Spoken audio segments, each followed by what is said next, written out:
Right అండి. చెప్పండి అమ్మా, అసలు ఎట్లా చూస్తా ఉన్నావు ఈ కేసులో? నిజంగా పోక్సో అనగానే బాలికలకు ఎంతో రక్షణ ఉంటుంది అది ఇది అని చెప్పి ఇప్పటిదాకా వినుంటావు 2012 నుంచి కూడా. ఇప్పుడు ప్రజెంట్ జరుగుతున్నటువంటి సిచ్యువేషన్ చూస్తే అసలు పోక్సో మీద నీ ఒపీనియన్ ఏంది? ఇప్పుడు జనరల్లీ పోక్సో అనేది మైనారిటీ చిల్డ్రన్స్ని కానీ, చిల్డ్రన్ అని అంటే ఒక అమ్మాయిలనే కాదు అబ్బాయిలనైనా సరే ప్రొటెక్షన్ చేయడానికి ఒక ఫాస్ట్ ట్రాక్ లా అనేది ఒకటి తీసుకురావడం జరిగింది. అంటే ఇట్ షుడ్ బెనిఫిట్ చిల్డ్రన్.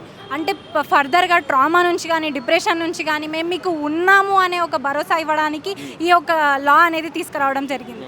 కానీ ఏ రోజైతే మన సీఎం గారు అల్లు అర్జున్ కేసు జరిగిన రోజు అసెంబ్లీలో బల్ల గుద్ది మరీ చెప్పారు, ఒకవేళ ఒక లా అనేది బడాబాబులకు వేరేలాగా, సినిమా యాక్టర్స్కి వేరేలాగా, పొలిటీషియన్స్కి వేరేలాగా తీసుకోవాలి అని అంటే మీరు ఖచ్చితంగా చెప్తే మేము దాన్ని అలాగనే తీసుకుంటాము, అలాగనే ఇంప్లిమెంట్ చేస్తాము అన్న మనిషి ఈరోజు ఎక్కడ వెళ్ళాడు? ఈరోజు ఆ మాట ఏమైంది? ఎక్కడికి పోయింది? పోక్సో అనే ఒక వల్నరబుల్ కేసులో, ఒక మనిషిని కాపాడే తత్వంలో ఒక లా వచ్చిన కేసులో నీ ఇంప్లిమెంటేషన్ ఏమైంది? ఇక్కడ ఈ సోషో ఎకనామిక్ డిఫరెన్స్ ఎందుకు వస్తుంది? పొలిటికల్ ఇన్ఫ్లుయెన్స్ రావడానికి కారణం ఏంటి? అసలు ప్రొటెక్ట్ చేయాల్సిన టైంలో నువ్వు ఎక్కడికి పోయావు? As a chief minister where are you? అని సిట్ వేసిండంట. నేను సిట్ వేసిన మీరు దీని మీద ప్రత్యేక బృందాలను ఏర్పాటు చేసిన ఈ కేసు వీలైనంత తొందరగా సాల్వ్ చేయండి అని చెప్పి డీజీపీకి చెప్పిన అని చెప్పి మాట్లాడుతూ ఉన్నటువంటి సందర్భం ఉన్నది. అంటే సిట్ అవసరమా? ఇప్పుడు గతంలో ఏ పోక్సో కేసు కన్నా చూసినావా నీకు తెలిసిన కాడి నుంచి? నాకు తెలిసినంత వరకు పోక్సో అనేది ఫాస్ట్ ట్రాక్ కేసు కాబట్టి సిట్ అనేది ఎవరు వేయరు. సిట్ వేయాల్సిన తత్వంలో నువ్వు ఆ మనిషిని అరెస్ట్ చేసి నువ్వు తర్వాత ఇన్వెస్టిగేషన్ చేస్తే then it should be a very meaningful process. అంతేగాని నీకు పొలిటికల్ ఇన్ఫ్లుయెన్స్ ఉంది అంత నా మంచిలే అని పొలిటీషియన్స్ అందరూ ఒకటయ్యి నేను సిట్ వేస్తా, స్పెషల్ ఇన్వెస్టిగేషన్ టీం ఎందుకండి? నువ్వు ఒక మనిషి అక్యూజ్ చేశారు నా మీద ఇట్లా అసాల్ట్ జరిగింది అని, ఆ మనిషి వచ్చి నేను కేసు ఎఫ్ఐఆర్ ఫైల్ చేసిన తర్వాత నువ్వు వాడిని అరెస్ట్ చేయకుండా నేను స్పెషల్ ఇన్వెస్టిగేషన్ టీం పెట్టి నువ్వు మైనరా మేజరా అని నేను ఇన్వెస్టిగేట్ చేస్తా అనడం అనేది అంత కుకప్ స్టోరీ అండి. ఒక అలిగేషన్ వేసినప్పుడు నువ్వు ఫర్దర్గా చేయాల్సింది అరెస్ట్ చేయాలి. నువ్వు అరెస్ట్ చేయకుండా ఈజ్ అండర్ అబ్స్కాండెన్స్ అని అంటే ఏంటి అర్థం? ఇంత టెక్నాలజైజ్డ్ సొసైటీలో నువ్వు ఒక మనిషి నీకు మెయిల్ చేస్తున్నాడు, ఈజ్ కమ్యూనికేటింగ్ విత్ యూ అని అన్నప్పుడు can't you identify where is అనేది ఇక్కడే మనకు అర్థమవుతుంది. ఇక్కడ పొలిటికల్ ఇన్ఫ్లుయెన్స్ వస్తుందా రావట్లేదా అనేది ఎవ్వరూ చెప్పాల్సిన అవసరం లేదు. It's a clear story, we're seeing it as a story itself అంతే. ఆయన క్రిమినలే కాదని చెప్పి ఆయన తరఫు న్యాయవాది కావచ్చు, అట్లాగే బయట కొంతమంది కొన్ని వర్గాలకు సంబంధించినటువంటి మీడియా, ఒక గ్రూప్ ఆఫ్ మీడియా కూడా దీన్ని హైలైట్ చేస్తూ ఉన్నది. అమ్మాయి మీద ఎక్కువ చర్చ జరిపే పరిస్థితికి వచ్చింది. అసలు మైనరా మేజరా, అమ్మాయి ఐడెంటిటీ ఏందని చెప్పి గోప్యంగా ఉంచాల్సినటువంటి ఐడెంటిటీని, రివీల్ చేయకూడనటువంటి ఐడెంటిటీని మొత్తం సోషల్ మీడియాలో తిప్పుతూ ఉన్నటువంటి సందర్భం కనిపిస్తాం. ఏమనిపిస్తా ఉన్నది? ఏం చెప్తారు దీనికి సంబంధించి? జనరల్గా ఒక మనిషి కేసు వేస్తున్నానంటే, ఒకవేళ నేను కేసు వేసినానంటే నా డీటెయిల్స్ అనేవి బయటికి రావద్దు. ఇట్ ఈస్ జనరల్లీ లీగల్లీ పోయేది ఇదే.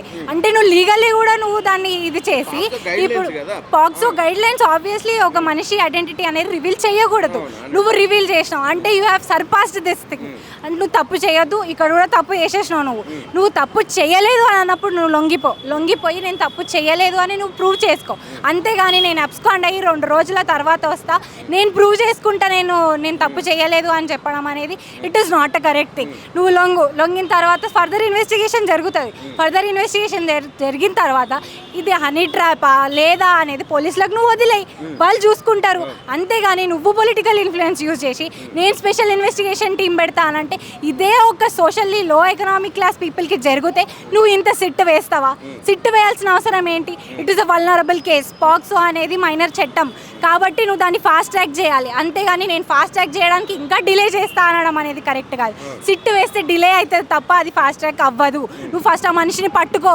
ఇక్కడ పట్టుకోవడమే లేదు, ఇక్కడే డిలే చేస్తున్నావు. నువ్వు ఇంకెక్కడ ఫాస్ట్ ట్రాక్ చేస్తావు అనేది నేను అడుగుతా ఉన్నాను. సీఎం కూడా దీన్ని కొంత కాపాడే ప్రయత్నం చేస్తున్నాడా బండి సంజయ్ కొడుకుని? క్లియర్గా మనకు తెలుస్తూ ఉంది. నువ్వు ఏ రోజైతే నువ్వు ఇక్కడ బడబాబులకి, పొలిటీషియన్స్కి, దానికి దీనికి సపరేట్గా లా ఉండదు అని చెప్పిన రోజులు ఏవైతే ఉన్నాయో మళ్ళీ నువ్వు రిమెంబరెన్స్ చేసుకొని ఈ రోజు కూడా అదే మాట మాట్లాడుంటే then you should be an ideal CM. కాకపోతే నువ్వు అవన్నీ కాకుండా నేను ఒక సిట్ వేస్తా, నేను నీకోసం హెల్ప్ చేస్తా అనేటట్టుగా నువ్వు బండి సంజయ్తో కలిసి నువ్వు మొన్న పిఎం మోడీ వచ్చిన తర్వాత కూడా నువ్వు స్టేజ్ని షేర్ చేసుకున్న సందర్భాలు ఉన్నాయి. ఏదైతే నిందితుడి వాళ్ళ ఫాదర్ ఉన్నారో వాళ్ళతో నువ్వు స్టేజ్ షేర్ చేసుకుంటున్నావు అని అంటే they should be something cook up stories happening here. కాబట్టి మనం ఖచ్చితంగా క్లియర్ స్టోరీ అనేది కనిపిస్తూ ఉంది. మీరు ఒకటై పొలిటీషియన్స్గా ఉండి పొలిటికల్ ఇన్ఫ్లుయెన్స్ని యూస్ చేసుకొని నువ్వు ఈ కేసులో పొలిటికల్ ఇన్ఫ్లుయెన్స్ యూస్ చేయడం అనేది ఇట్ ఈస్ అ వెరీ బాధాకరమైన విషయం అండి.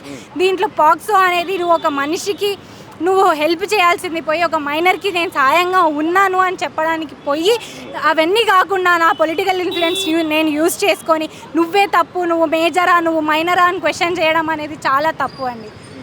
ఇంకోటి కూడా బండి సంజయ్ ఏం చెప్తా ఉన్నాడు, అసలు సమాజం అంతా కలిసి నన్ను టార్గెట్ చేసి రాజకీయంగా ఎదుర్కోలేక ఇట్లాంటి చర్యలకు పాల్పడతా ఉన్నది.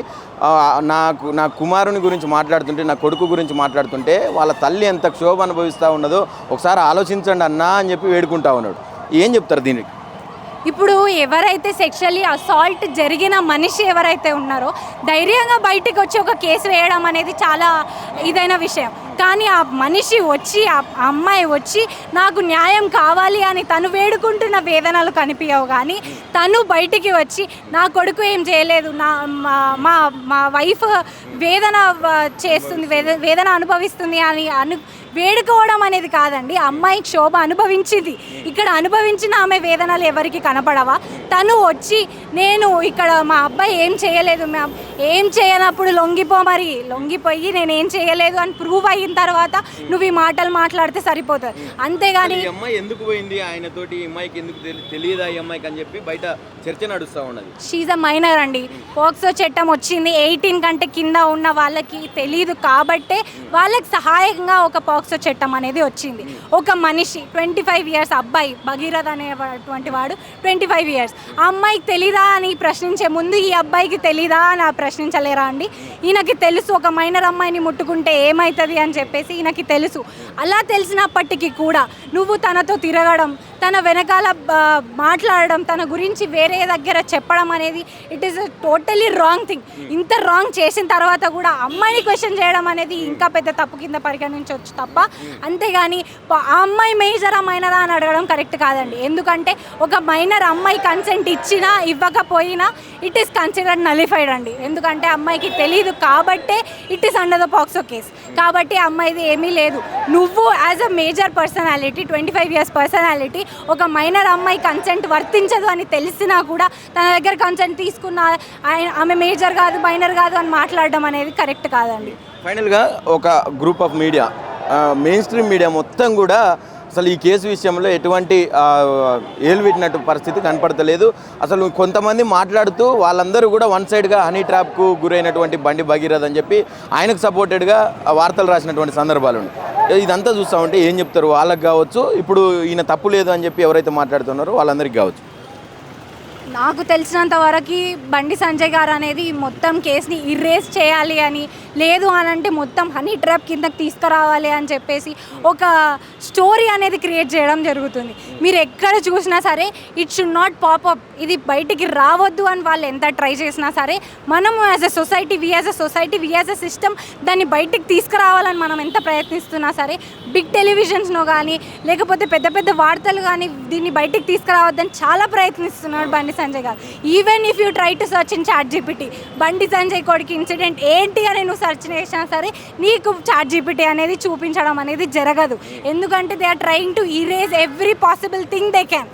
ఇక్కడ దాన్ని ప్రెషరైజ్ చేసి మూసేయాలని వాళ్ళు ఎంత ట్రై చేస్తున్నా సరే we as a people should bring up and showcase this is the wrong thing అని మనం ముందుకి పోర్ట్రే చేయాల్సిందా మన బాధ్యతగా మనం తీసుకోవాలండి.